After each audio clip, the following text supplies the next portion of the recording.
I'm Grace Joseph, and you're onto the Gracia Memoir session. Trade in the direction of the trend, they say.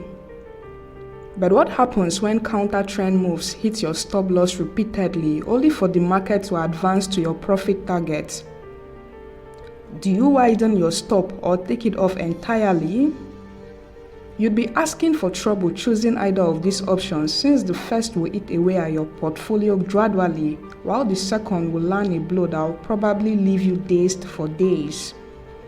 So it's no longer a matter of trading with the trend, but good money management, since you can be profitable in the same week irrespective of whose side you're on. For the uninformed, it's been a tug of war between bulls and bears in the crypto market for who's gonna have an upper hand. The bears once again showed that a force to reckon with once the stars align in their favor.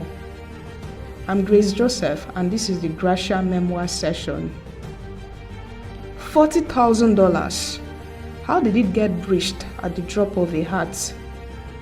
We know it's a downtrend, but 40K is a psychological level, and other names people have used to pay obeisance to it. The mark may have been strong enough to pause the short-term downtrend and make the bears a bit skittish, but it gave way too easily, if I may say. Now the weekly's decisive close below 40K is a boost of confidence to the bears, encouraging them to short even at lower prices. Remember, the market thrives on orders.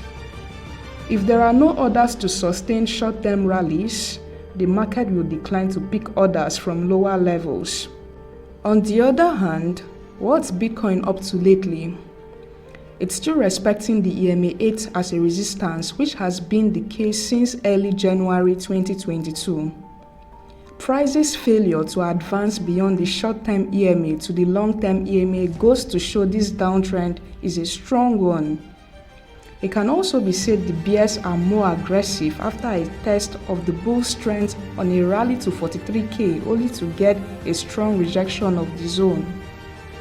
Over and above that, the most recent swing is an impulse move on the weekly, which means at some point, a corrective move will be created.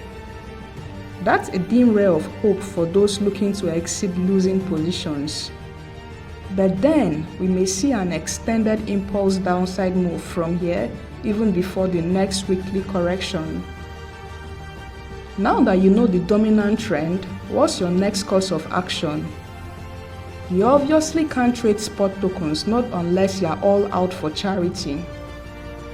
If you opt for futures, losses are inevitable due to the high volatility this period, which could make jest of even the best money management practices. So here's a strategy I employed during the course of the week. I ensured my stop losses are a couple of cents above clusters of stop orders. For instance, instead of a figure like $39.50, I could opt for $39.63, since round numbers are the highest target for a stop hunt. Leverage trading on FTX is another option I used to make money on the side. Unlike futures, where the risk of liquidation is very high, it wasn't the case on FTX. I could trade the market as a spot trader, but with a slightly higher risk. Some tokens with high volume whose bear variants were up for the taking are Matic and ADA. Check them out. Now remember, the best way to survive this market is to analyze and trade each information on your chart as it comes, instead of breaking your back trying to forecast future prices. That will be all for now, until next week on another session on Gracia's Memoir.